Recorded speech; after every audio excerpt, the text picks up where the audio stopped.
Harry Truman was from Missouri and is absolutely charming and the most honest man I ever met in my life, although he was surrounded by a lot of people who weren't quite so honest in the Pendergast days in Missouri and all that.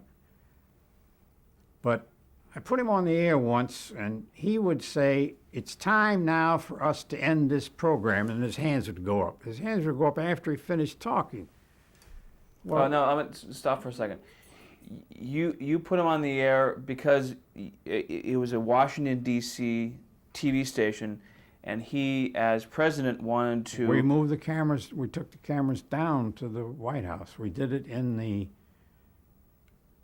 First one we did was in the Oval Office, then they set up a broadcast room down below.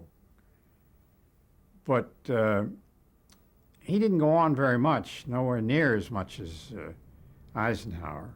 So did he make the request? No, we asked him. Matter of fact, he asked for me to do practically all the television he did. He felt at home with me.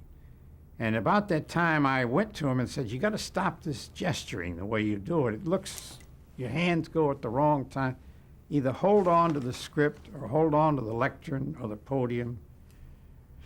But don't use your hands, you don't do it right when you're reading." When he ad-libbed, he was fine, but when he was reading, no. He looked very stilted.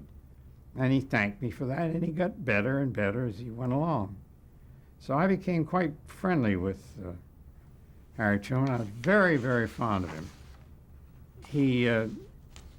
You asked me about being a pet of David Sarnoff's. Well, that comes from in 1953, after Truman left office, there was a committee here, the Dies Committee, which was investigating communism. And Harry Truman had appointed a guy as undersecretary or assistant secretary of the Treasury who was suspected of being a communist. As a matter of fact, turned out he was. Harry said he wasn't. And they subpoenaed Truman to come. And being Harry Truman, he was out in Missouri, he said, "I won't come." What do? You go out and arrest the president and drag him in chains back? They didn't, but he finally relented and he called up David Sarnoff and he said, "I want some airtime to explain this to the American people. And by the way, send that kid Doyle out here because he knows how to put me on the air." And let's be clear, who was David Sarnoff at David that point? Sarnoff was the chairman of the board of RCA, which owned NBC.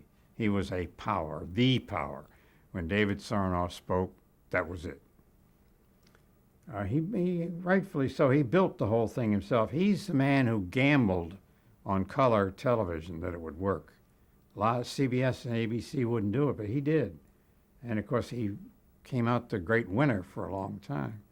But because of Truman calling him and asking for me, he called me up and he said, "What's this rapport between you and the president?" And I said, "Well, nothing. We just get along pretty well. I put him on the air a lot, and I like him, and he likes me." So after that, they'd say, "We're in trouble. Somebody's got to call Sarnoff. You call him." Or, "We're in trouble. Somebody's got to call the president. You call him." So it worked out very nicely.